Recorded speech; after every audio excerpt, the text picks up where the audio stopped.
A promiscuous jungle, a heartless woman and a compassionate lion. But when truth and oppression came face to face, Qudrat did such justice that every onlooker trembled. This is not a story but a reality that will tear the heart and moisten the eyes. Know why the lion of the jungle buried the cruel woman in the grave. The scorching sand of Arabia, the afternoon heat in the deserted jungle spread far and wide. This was the scene where our story begins. There was a settlement on this urban land whose name was Al-Hayr. This settlement was neither very bad nor very small, but its fame was far and wide because the people here were very pious, honest and true followers of their Rasul sallallahu alayhi wasallam. But there is a shadow in every settlement. A darkness that tries to swallow the light, and the name of the darkness of Al-Hayr was Rahila binti Zuhal. There was a jungle near Al-Hayr which people used to call O Jungle as Shamsin. Sham means misfortune. It is said that humans do not go there and those who went there never returned. People used to claim that a unique creature of Allah lives there. A lion, but it is not an ordinary lion but a lion that moves by the command of Allah. Neither does it harm anyone without reason nor does it listen to anyone. But wherever there is oppression, its roar reaches there. Now let me tell you about the woman with whom this story is related. Rahila bint Juhal was a woman who had a flutter in her tongue and arrogance in her eyes. Her husband was a famous businessman, Juhal bin Samir, who went on a journey of trade one day and never returned. Some said that he was robbed by thieves. Some said that he ran away with some woman. But people often whispered that Rahila got him killed. No one knows what the truth was. But there was such peace in Rahila's eyes which comes after a murder. Rahila had wealth, servants, lands, but her heart was so hard that there was no place for mercy in it. There was another person in that house. Samira was an orphan girl whom Rahila had adopted in her childhood, but she did not become her mother, she only became her owner. Samira was barely 18 years old at that time, but there was innocence on her face and an ocean of patience in her eyes. Rahila used to make her clean the house, cook food and do all the other works. But if even one roti got burnt, she would not only get a slap but would also not get food. Samira's nights were spent in the ashes of the stove and in tears. Her prayers knocked on the door of Allah every night, or, "Oh God, listen to me, listen to my plea." One day, a famous scholar of religion came to the village. Sheikh Abdul Majid al-Ayashi. His style of speaking was so effective that people would sit and listen to him for hours. That day he held a tafsir meeting session in the mosque and narrated the story of Hazrat Musa al-Islam and Pharaoh. He said, no matter how powerful the oppressor is, he cannot escape the clutches of Allah. And when Allah silences the witnesses, the creatures of the jungle testify on his behalf. These words reached Rahila's ears too. She, who did not go to the mosque often, had probably gone to Takor that day to see who was saying all this. At night, Samira secretly prostrated herself. She kept crying in prostration for a long time. She said, "O Lord, if I have no one, then you are there to free me from this oppression." Something strange happened that night. Rahila woke up at midnight and saw from the window of her room that a lion-capped and God-bearer was standing in her courtyard. She looked into his eyes. Eyes which were human, as if some secret was hidden in them. Rahila screamed, but no one woke up. When morning came, she did not tell anyone anything, but the color of her face had faded. She was quiet the next day and the next day and then the day after that. Samira also noticed that she was now speaking less, hitting less, but something was boiling inside her. On the fourth day, Rahila left for the jungle. Alone, without telling anyone. Samira had seen her go till the door. Then she did not return for 3 days. With the sunrise of the third day, the news reached the village. A new grave has been found near the jungle. A note was kept on it. A tyrant has been buried here. If a human being is no longer a human being, then the creatures of the jungle teach him justice. There was a commotion in the village. People were scared. No one had seen Rahila. The people gathered in the mosque went to the sheikh. They only said that she never forgets to do justice to the creatures of the jungle. This is the power of Allah. Samira was now free. But her questions remained. Was Rahila really killed by a lion? Could she repent, or was all this a sign that now the time for Allah to fulfill his duty has come? This is just the beginning. The real truth will come out now. That morning on the desert land of Al-Hir was different. When the sun spread its warm rays on the ground, it seemed as if a burden had been lifted from every waterfall. There was fear in the eyes of the people of the colony, silence in the hearts, and only one question in the mind. What was the reality of that fresh grave in the forest? Rahila was no more. After 3 days, the indication of her presence was also received from that grave, which was freshly dug on the edge of the forest, and a slip of paper lying near it. The words written on it were still shaking the hearts of the people. A tyrant has been buried here. If a human being is no longer a human being, then the creatures of the forest teach him justice. No one knew who kept that slip, who dug the grave, and who buried Rahila. But everyone knew one thing. Rahila had gone to that forest and never returned. Samara, who was raised in her house as an orphan and a laborer, was now free. But there were questions in her eyes. There was a strange burden on her soul. Every night she remembered that scene. Rahila's crazy talk, her going towards the jungle, and then this sudden end of everything. That day Sheikh Abdul Majid stood up in the mosque after Namaz-e-Fajr and said that those whom Allah makes witnesses never open their mouths. But remember, those who live in the silence of oppression also speak one day. Whatever happened in that jungle was not the result of any human strength. It was the effect of that plea which arose from the prostrations of a helpless person at night. After this statement, the atmosphere of the colony started changing. People hesitated to say anything to Samira. But now there was a different light in her eyes. After a week, Samira decided that she would leave Rahila's house and go and live in Madrasa Eben near the mosque. Girls were educated there and she wanted to acquire knowledge and give it to others as well. But her heart still pulled her towards the jungle. Every night she would go to the roof of the house and look at the sky and think, was that lion really Allah's creation? Did it appear only to Rahila, or did others see it too? One day the Imam of the mosque called her and said, "Daughter Samara, we know that you have been wronged a lot. But now is the time for you to identify the witnesses of that cruelty. You will have to go to that jungle. Allah has made you a witness, a silent witness." Quote, Samara was surprised. But she knew that this was Allah's will. The next day, after dawn, she left for the jungle. There were some women with her and 2 noblemen from the village. Everyone was walking with fear. When they reached the border of the jungle, the atmosphere there was different. A strange peace, but a heart-rending silence. After walking a little further, they found that grave. Its soil was still soft. Some grass near the grave looked burnt, as if someone had tried to light a fire at night. Samara bent down and touched the soil of the grave, and her hands trembled. Tears came to her eyes. "Oh God, if you had accepted my prayer, then show me justice." Just then a shadow emerged from behind the tree. Everyone got scared, but it was not a lion. It was an old man, bent back, support of a stick and light on his face. He said, "How do you know what was the reality of that lion?" "I know." Everyone gathered around him. The old man's name was Abu Hamza, and he lived alone in a small hut near the forest. He said, "I saw a lion that night. It was not a human, but it had the understanding of humans. He came and dragged Rahila and told her that people like you are a blot on the name of Allah." Then he started digging a grave alone, but it seemed as if the ground was opening up on its own. Rahila kept begging him for mercy. But the lion said that no one will listen to those who did not listen to the pleas of the speechless. The people of the village were stunned. Abu Hamza said, "I saw that scene, but I did not feel any fear. I felt as if Allah's angel was doing justice."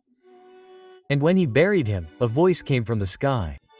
Those who were patient got justice. Tears started flowing from Samira's eyes. She fell in sajda. "Oh God, I am thankful that you have heard my prayers." After that day Samira's life changed.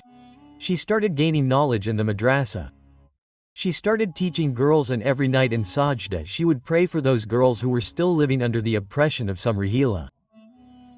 The people of the village started looking at that jungle with respect. That place was no longer a place of fear but a lesson. Sheikh Abdul Majid said that if someone wants to know what is Allah's justice, then he should go to the jungle that evening. Every tree there is a witness. Every leaf is a witness of justice. But one question still remained. Will that lion return again for some other oppressor?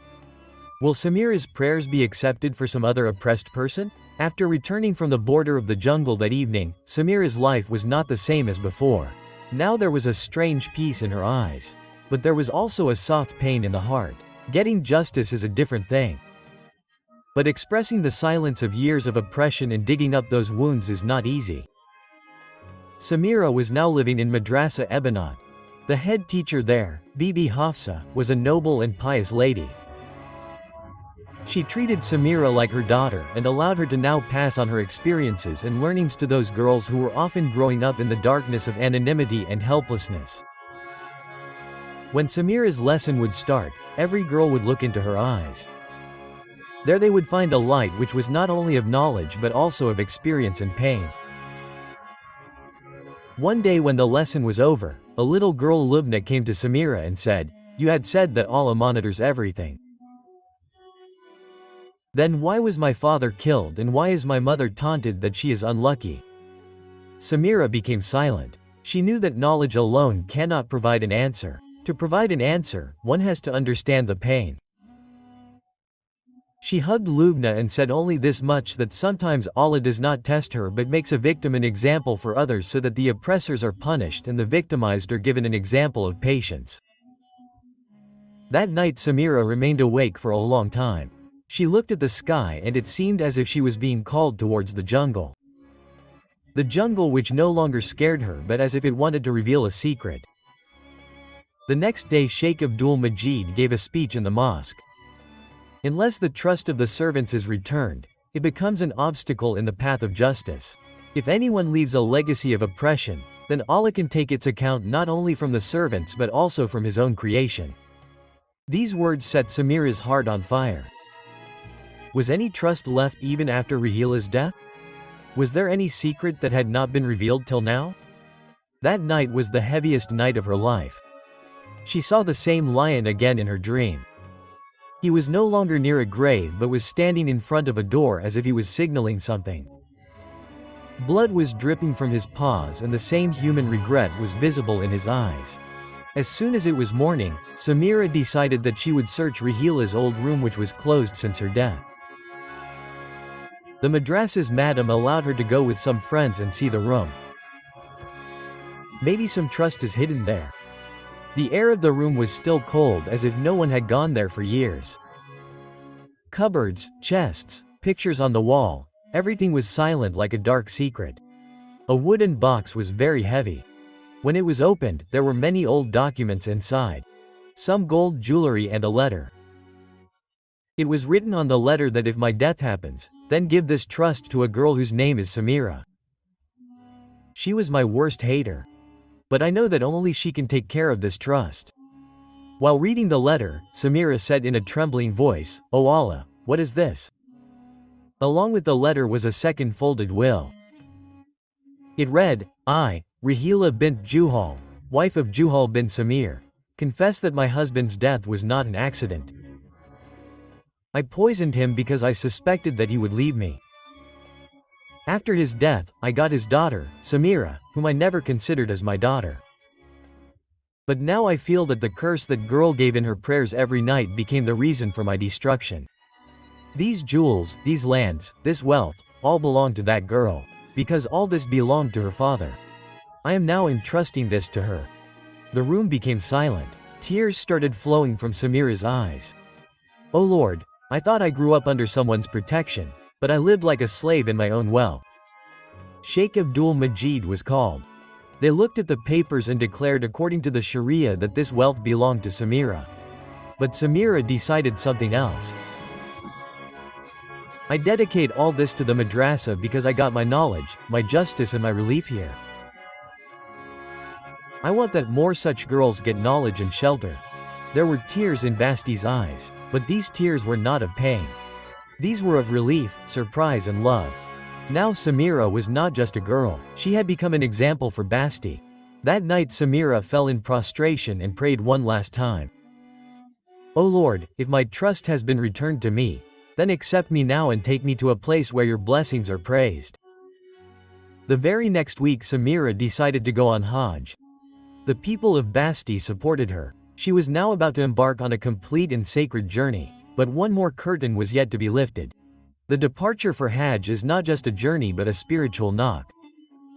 For Samira, this journey was more than worship. This was her last destination. Not to prove herself but to give voice to those painless sobs that had been buried in the soil of a grave for years. As soon as Samira started her journey towards the harem, there was a sob with every step. With every breath, there was a memory of Rahila's oppression. The silence of the jungle and the silent lion that still echoed in the depths of the heart. The people of the village bid farewell to Samira. The women spread their anchal and prayed. The children clung to her feet. Wife Hafsa wiped tears from her eyes and said, "Daughter, when you go into prostration, pray for me too so that I can make my life a light for some Samira." When Samira reached Mecca, that was the first moment when her heart stopped beating. Seeing the Kaaba was a spiritual storm. Tears started flowing from her eyes uncontrollably. She raised her hands but could not utter a word. Then only one prayer came out of her mouth. "O God, make me a witness to every cry that was never heard." Every tawaf, every sigh, every sajda had become more of a spiritual statement than a prayer for Samira. She was still silent. But her silence was resonating. One day in Mecca, outside the Masjid-e-Haram, an old scholar Sheikh Ali bin Harun came to Samira. He looked into her eyes and said, "You are the same person who came from the jungle that evening. From that jungle where a lion had done justice." Samira was surprised. "How do you know?" Sheikh Ali smiled and said, "We are people of interpretation. We do not just read words, we also understand the direction of the winds. That lion is the bearer of justice. You are a witness to that reality which is not found in books but in sajdas." He gave Samira an old book. The sound of the prostration in which it was written that in every era Allah sends a creature who does justice. Be it a human or a beast. His work is just one, to listen to the cry of the oppressed and show the oppressor his consequences. Samira hugged that book to her chest. Now it was not just knowledge but an acceptance that she was a part of a series that was beyond the limits of time. The day of Arafat came. When Samira raised her hands for the afternoon prayer, it seemed as if the whole sky had become silent. She said, "O Lord, you showed me the truth of Rahila. But now I also need her forgiveness, so that my heart can find peace." She did a long prostration. That prostration in which the heart bowed and tears also flowed. Her sound got scattered in the hot winds of Arafat and it seemed as if God had heard her every word. When Samira returned to the madrasa after returning from the limit, Bibi Hafsa gave her a letter. "Daughter, you were on a spiritual journey. But here another journey started. A little girl has come. Her name is Maryam. She is scared and quiet. But she says that a woman had tried to kill her in the jungle and then the same lion came." Samira shivered. She met Maryam. Maryam's eyes had the same fear that she had once had. As soon as she saw Samira, she said, "The lion had saved you too, right? He told me to go to Samira and she would save you." Now Samira knew. The story did not end. The lion was still there. But now he was not just doing justice, he was also distributing mercy. The jungle had taken on a new face that evening. The oppressors were still there but the lion's eyes were sharper now. Samira hugged Maryam and told Bibi Hafsa that we will have to go towards the jungle again. But this time not to bury someone but to save someone. Samira, Bibi Hafsa and some determined people left for the jungle. That place was now deserted, but the land was still the same which had given testimony. Samira said to Maryam, "Daughter, show me the place where you were threatened." Maryam took her to an old well. There were fresh marks in the soil as if someone had been dragged. Samira dug the ground and found a dead arm on which was the same bracelet of Rahila which was missing after her death. It was understood. After Rahila, someone else was following her footsteps, someone who was again carrying forward the legacy of the same oppression. Sheikh Abdul Majid was called. He looked at the bracelet and said, "Samira, justice was not only done by the lion, you also did. Now it is time for the whole world to hear your testimony." Samira gave a statement to a Jum in the mosque. If oppression is tolerated silently, then it becomes a right and the one who seeks justice is called a criminal. I have seen in my life how the spirit rises from the prostrations and Allah makes the oppressor fall from his creation. Now every Samira will have to stand up so that no one else becomes Maryam. People started crying. The women started praying. The lion was nowhere to be seen, but its roar was in every heart. That night Samira again prostrated herself. O Lord, now take me there, where there is no oppression, where every prostration is a praise of your mercy. That very night her soul found peace. In the morning, people saw that Samira had left the world smiling in prostration. Wife Hafsa got the same verse written on her grave. Allah helps only those who become the voice of the oppressed. Samira's departure was a shock for the village. But the sound of her prostration had laid the foundation of a new journey. Everyone knew that she had left. But her mission was not incomplete. Such secrets were hidden in the layers of her prayers which were now going to be exposed. Wife Hafsa was no longer alone, but she was definitely lonely. Maryam was now under their protection. Samira's legacy was now visible in Maryam. But the soil of the jungle was still restless and the shadow of the lion was seen crawling on the ground every night. One night Maryam screamed in fear. Hafsa came running. Maryam was trembling. She said, Bibi, I again saw the woman who had killed me in the jungle. She had a knife in her hand and a child behind her. But the face of that woman was different from Rahila. Hafsa understood. Now it was a matter of a new oppressor. Rahila was no more. But her thoughts, her hateful map was alive in someone else. Bibi Hafsa had the book Sajde Ki Sada left by Samira. There was a page in it which had never been opened before. When she opened it, there was a map drawn in it. The map of that jungle. But there were some special marks in that map. An old well from where Maryam was found. A tree on which Rahila often used to sit in a house which was now deserted, but once upon a time a woman named Tarif used to live there. Tarif was a distant relative of Rahila who had left the village years ago. It was said that she settled in the forest and started hating people. Wife Hafsa took Maryam's hand and left for the forest. She reached the well and then the tree. And when she reached near that old house, she heard the sobs of a woman. There was a hut there. Hafsa saw a woman who was exactly like Rahila but old and weak. She had a child who was hiding in fear. Tarif Hafsa called out. The woman raised her head. Her eyes were red.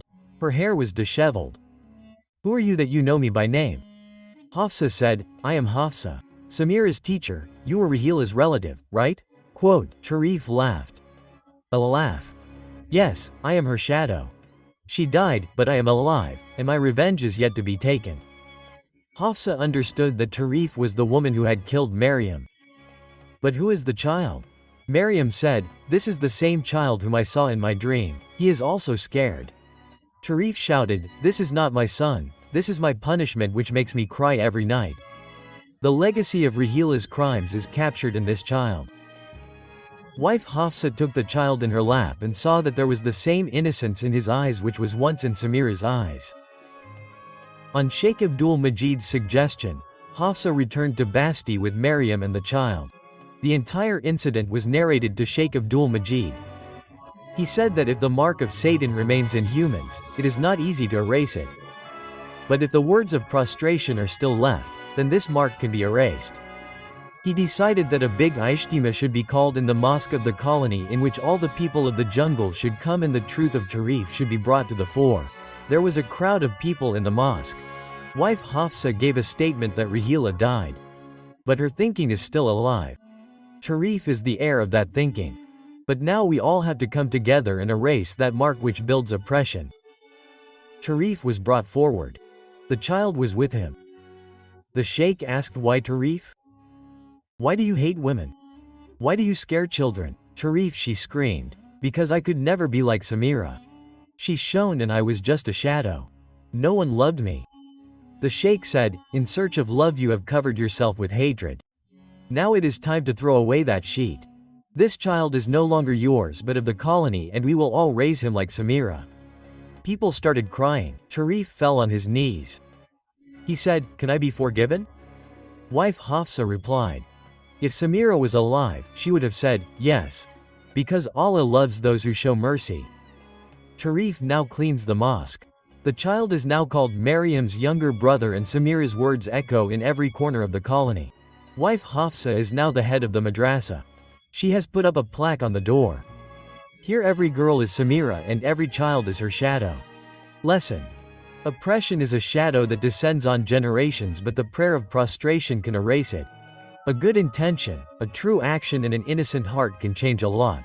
The lion is a symbol of strength. But when it protects mercy, it becomes the door to heaven. O Rabbul Alameen, give us faith like Samara. Give us courage like Maryam. Give us wisdom like Bibi Hafsa and insight like Sheikh Abdul Majid. Purify our settlements from oppression and illuminate every heart with your light. Ameen. Like the video so that we get more courage. Share it with your friends and family so that more people can also learn from this incident. Subscribe to the channel and press the bell icon so that you do not miss our new stories. Tell us in the comment what lesson this incident taught you.